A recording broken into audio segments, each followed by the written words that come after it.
Quiet, please. Quiet, please.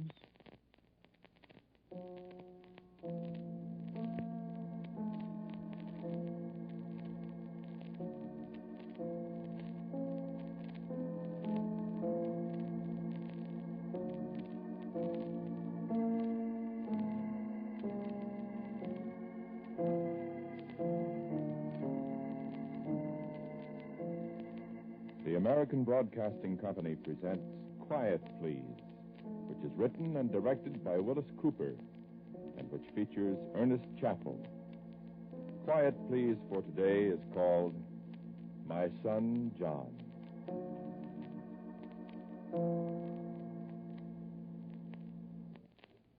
Shakespeare, King Henry IV, Part 1, Act 3, Scene 1. Owen Glendower, the Welsh warrior, says, I can call spirits from the vasty deep. And Hotspur replies to him, why, so can I, or so can any man. But will they come when you do call?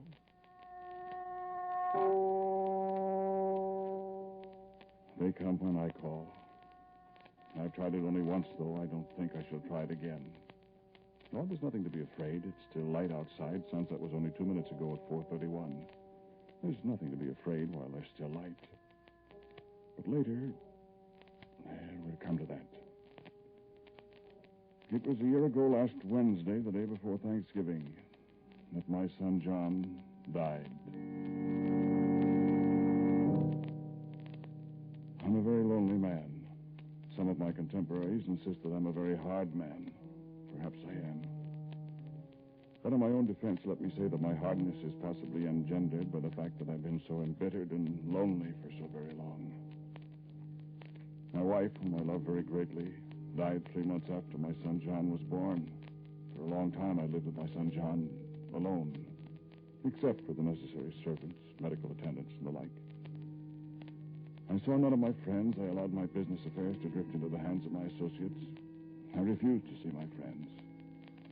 Then gradually my friends fell away from me. I lived for all those years almost a recluse. But my son John was a joy to me. I denied him nothing. He had friends. He loved life. And he lived it to the utmost. When the war came, my son John was much too young for service, a fact that irked him tremendously. And he exacted a promise from me that should the war still be going on, he would enter the service on his 18th birthday. Well, his 18th birthday was 2 years ago. And though my heart was wrung at the thought, I allowed him to enlist in the army, gave him my blessing. I could deny him nothing, not even this. And I hoped hard that he would not be sent overseas. But my hopes came to nothing, for within 8 months he was sent to Austria. And a scant 4 months later, my son John was dead.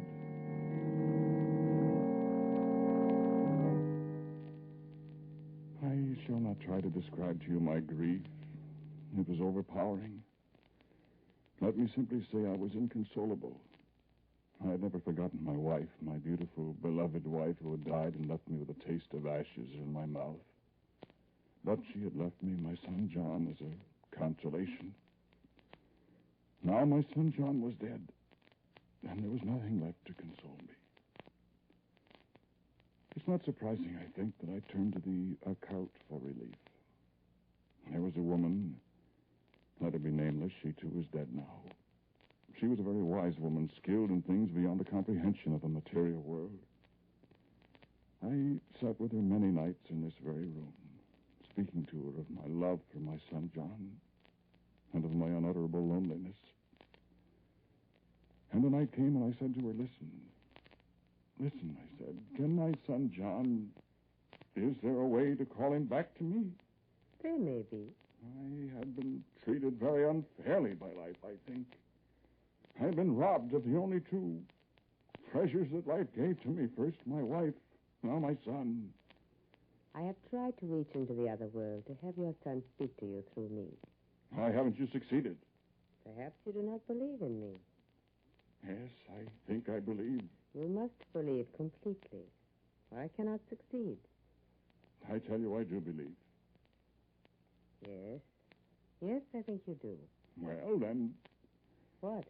Then what other reason can there be for not reaching him? You say you don't know how he died. No. That's very strange. It's not so strange. I don't want to know how he died. I don't understand. Didn't the government... I had a letter. It told me that my son died, that they would send me details of his death. When that letter came, I tore it up without opening. I didn't want to know the details. But you can write and ask them to send the details again. I mean, you can explain. No, I don't want to know how he died. There's not much I can do, then. You know where he's buried? No. I would have to know that, I'm afraid. That can be the only explanation of why I have not been able to reach him. Isn't there any other way? It would be easier if you write and find out. No. No, I will not do that.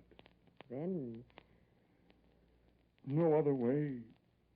there's a way to do anything. Then tell me. I must warn you. Warn me? Warn me of what? I will tell you it can be done. It's very dangerous. Why? It is dangerous for one who is not an adept. But you're an adept, aren't you? I am. But you're not. What do you mean by that? I don't... You are the only one who can do it. I can do it? Yes. How? How then? Listen to me. I can teach you. I can teach you to call up your son in a way that will bring him to you. Teach me then. Now? You may live to regret it. No. Teach me how to bring my son back. I'll pay you. I'll make you rich for life. There's no need for pay. I have my own ways of becoming as rich as I desire. Then tell me how. You may bring about your own destruction. I don't care. Let me have just a little time with my son again, and anything can happen. I have warned you. Now give me your hand and listen.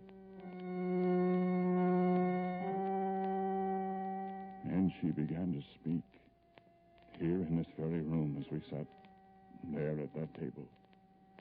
She spoke, and her eyes burned into mine. And she told me how to bring my son John back from the grave. And that was a very simple thing to do, so simple that... No, I shall not tell you what it was I must do. It's very dangerous for one who was not adept, she said, and that's the reason why I shall not tell you. I must be alone, she said. I must be alone in a darkened room at midnight. And then I must do certain things and say certain words, place my hands in a certain manner, and wait. I turned out the lights at 5 minutes before midnight. I set my luminous dial watch on the table before me. The room was not completely dark. I hastened to pull down the window shade. And as the hands of the watch met at midnight, I did the thing I was to do. And I said the words she had taught me. And I placed my hands in the position she'd shown me. And I waited. Then I heard a sound at the door. And after a moment, I spoke. Come in. Come in. Hello, Father.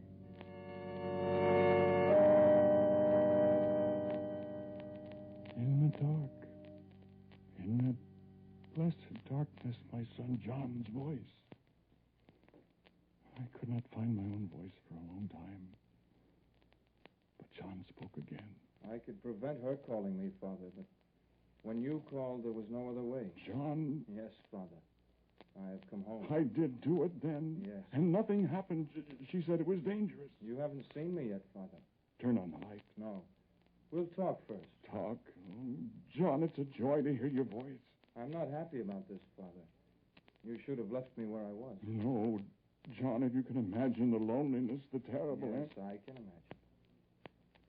And you're not glad I called you? No, Father. I'll see that you're made happy, John. You'll have everything your heart can desire. How do you know I didn't have everything I wanted before you called me? What? Oh, I mean, were you happy? No. No, not happy, but I did have... Now, I don't know. John, where were you? Where were you, John? Father, I deserted from the army. You deserted? Yes. Well, if you deserted, it was for a very good reason, I have no doubt. No, it wasn't. Do you want to tell me? Wait, let me turn on the light. I want to see you. No, don't, Father. Let's just sit here in the dark for a little while. Time enough for the light. But I want to see you. We'll talk first. Well, but I really had no intention of deserting at first, Father. I had 2 days' leave, and I went exploring. Were you... I mean, did the guards or... No, I was in a part of the country where I wasn't supposed to be, of course, but everyone was very kind to me. Well, what... I was walking along a mountain road early in the evening. I didn't know exactly where I was. And then I saw the lights of a big house a mile or so ahead of me. And I decided to stop there and see if they could put me up for the night. Did they? No. Just as I turned into the driveway that led up to the house, a dog came running out from the shrubbery. Before I knew what was happening, I'd been knocked down, and the dog was at my throat. Oh, John, oh, horrible. In the morning, I woke up lying by the side of the road. I was pretty weak.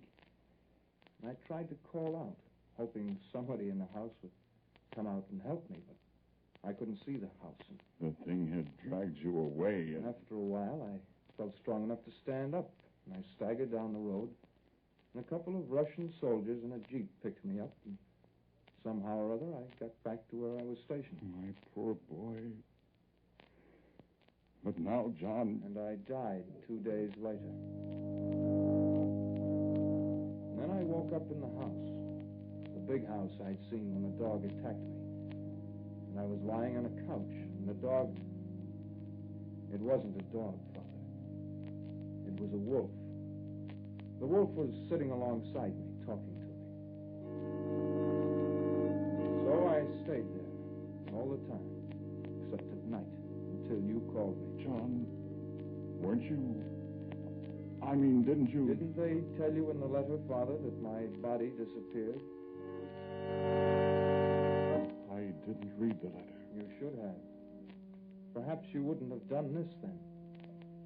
Because now I can't be dead. Unless? Well, there's a way. But you wouldn't... Something I can do, you mean? Yes. Tell me, John. Tell me so that I mean, if it's something that I might do inadvertently, something I might do without thinking, I'd want to know so I wouldn't do it. No, Father, this is something you can't do inadvertently. Are you sure? Yes. Yes, I'm sure. Do you want to tell me more? So we can... It's been so long, John. We can do so many things together. Shall I turn on the light now? Have you got used to being back? We'll have to turn them on eventually, won't we? Why, of course, I can't see you in the dark. I can see you. You can?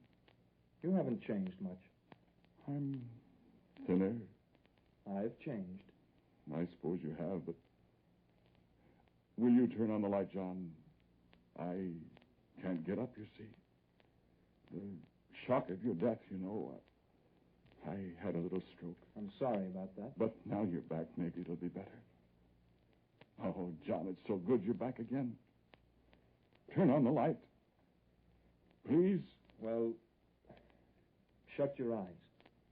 You can open them after I've turned on the light, when I tell you. All right. Keep them closed. Now, open them. I opened my eyes, and I didn't believe what I saw. For my son John was not in the room with me, but a great, lank, gray wolf stood beside my chair, stared at me curiously, with the eyes of my son John. I can call spirits from the vasty deep, I said to myself over and over again. I can call spirits. She warned me against it, I said to myself. She warned me, and I did it. But my son John, I thought. My Son. John. And I spoke the words aloud. My son. John. And the wolf came over to me and laid a paw on my knee and spoke to me. I'm sorry, Father. I told you I wished you hadn't done it. Are you... Are you John? Of course I am. Won't I ever see you as you were? No, never. Oh. You see, Father, she told you how to do it. I had pity on you. I wouldn't come when she caught me, because I was afraid of just this. I heard her talking to me, but I didn't answer, because I wanted to spare you this, Father. I'm glad I did it. Oh, John, welcome home, no matter what shape you're in. You see, Father, there's a catch in everything. Most of the things you've heard about, superstitions, old beliefs, all that, most of them are true. But what people don't know is that there's always a catch. It's much better not to meddle, Father. I'm not sorry, John. It would be much better if you hadn't done it, Father.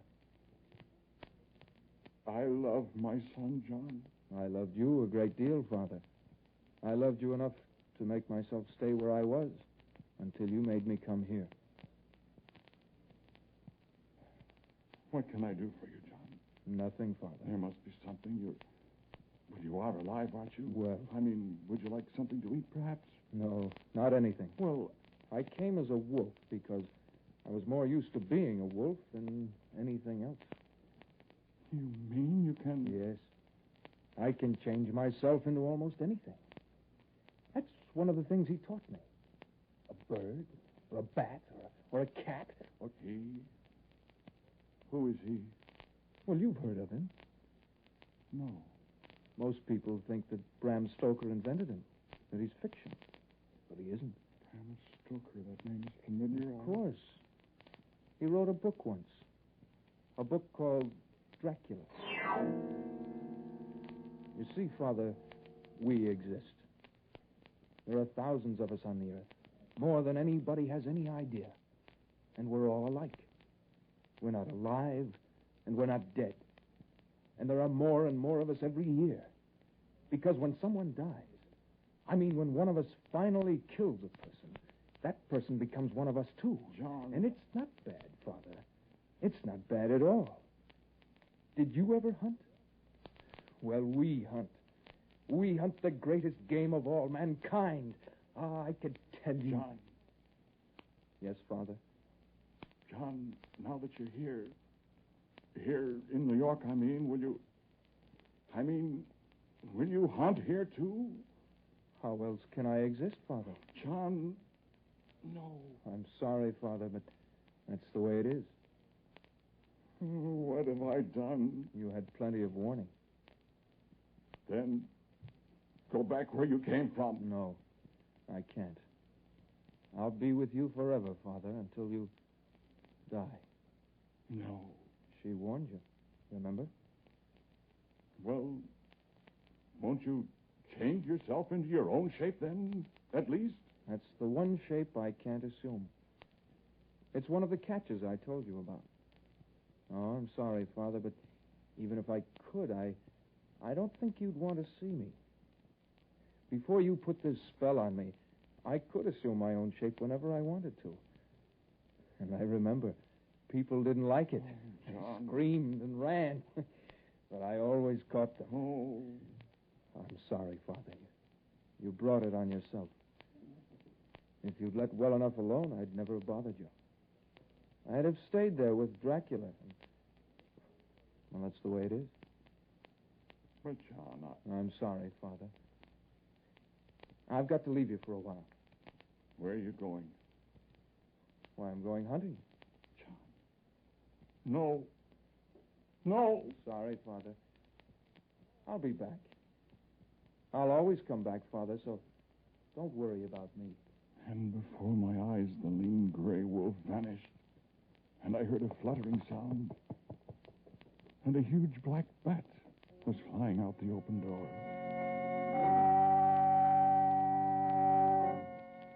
I endured my son John in numb horror for so long. I grew accustomed to finding a black dog snoring away all day long in that corner over there, lazily waking up as darkness began to fall.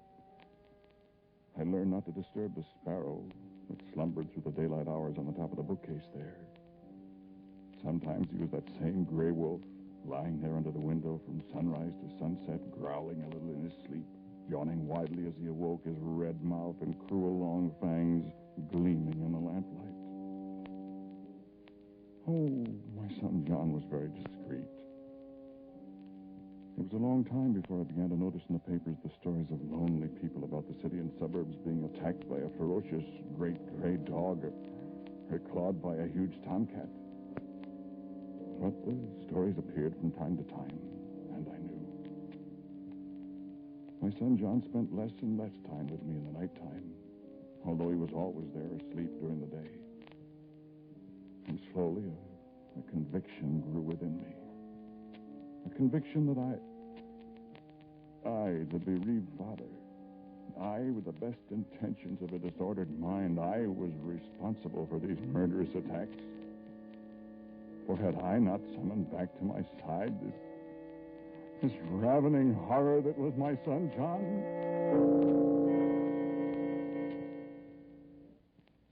I called on her, and the wise woman who had taught me to spell came to see me. The gray wolf was asleep beside the radiator, twitching, growling from time to time when she came in. I expected you to call me long before this. I was trying to decide, to prove something. Well, did you succeed? Yes, I succeeded. Your son came back. Yes. Where is he? There, on the floor asleep. Oh? I see. You warned me. Yes, I warned you. Do you know what he is? Yes, of course, a vampire. He says he can't be killed. So? You've been reading about the attacks on defenseless people. I know about them, yes. What can I do? He says he cannot die? He said that. Oh, he said there was a way, but I wouldn't do it. Don't you know the way? Of course not. Did you ever read Dracula? No. I see. Well, probably you wouldn't do it. What is it? Your own son, whom you loved. Tell me. No. You do it. Not I. Not I. I gave you the spell. I can protect myself against vampires. I have nothing to fear. But these other people, the ones who... I'm not concerned with them. But you are. Oh, I've done a terrible thing. Tell me what to do. Do you think you can do it? I will do it. You will drive a wooden stake through his heart while he is asleep? Oh, John. Oh, John, my son.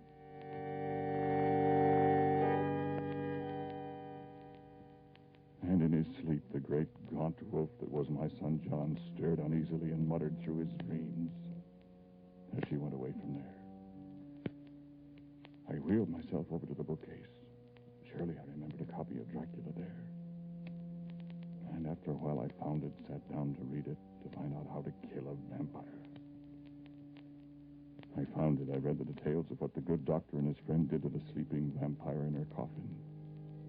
And I sat a long time staring at my son John until he stirred, and I hastily put away the book and wheeled myself back to my desk as he awoke.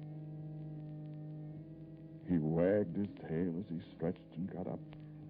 He went to the door. Hunting again, I said. And hunting again, he said, and he went away. Then I got to the telephone, and I called up a man I know. And after a while, he brought me, not without wonderment, a hatchet, and a heavy butcher knife, and a great sack of garlic. And I sent him away and lay down to wait till dawn, till my son John should appear again and lie down to his last sleep.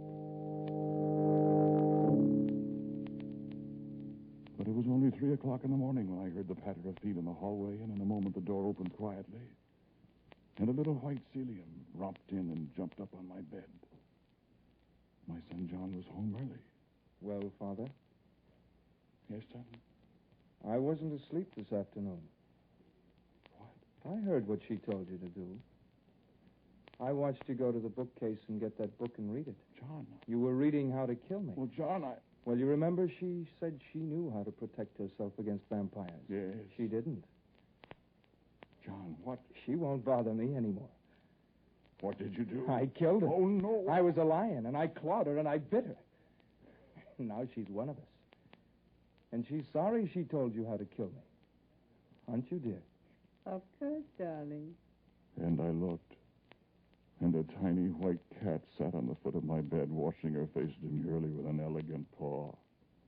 And I reached for my son's throat, and the little cat sprang at me with a wild yell. But my son John pushed her away and sat there for a moment, laughing at me. And then he settled down beside me, and he said, Father. And I listened, and listened, and listened. And once in a while, she put in a word, too. And as the night wore on, with John's stories of the greatest of all hunts in my ears, and the thoughts of never dying unless... And John seemed to read my thoughts, for he jumped off the bed and trotted to the place where I'd hidden the knife and the hatchet and the other things. And then in a minute, a great, tall gorilla came back in my room with the things, and he laughed, opened the window with his great hands, and threw them out. And then he turned around to me and did something, and he was a little Celium again. He jumped up on the bed beside me, and he whispered in my ear. Come on, Father. What about it? And I said, well, at least I'll be with my son forever and ever. And it sounds like a better life than sitting in a wheelchair and feeling guilty. And I said, do you feel guilty, son John? Not at all. Do you? Of course not. Well, then, will it hurt much?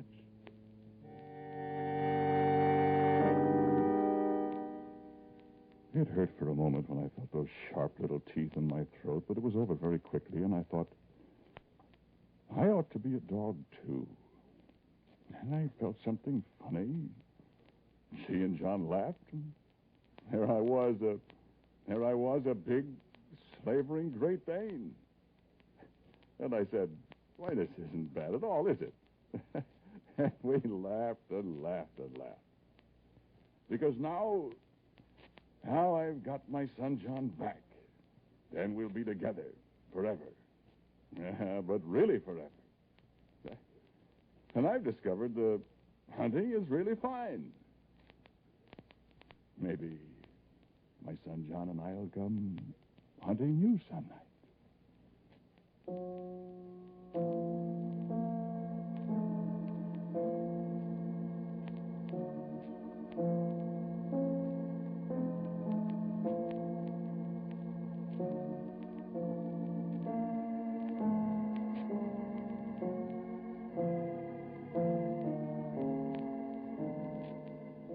The title of today's Quiet Please story was My Son John. It was written and directed by Wyllis Cooper. The man who spoke to you was Ernest Chappell. And Warren Stevens played John. The woman was Kathleen Cordell. Music for Quiet Please, as usual, is played by Albert Berman.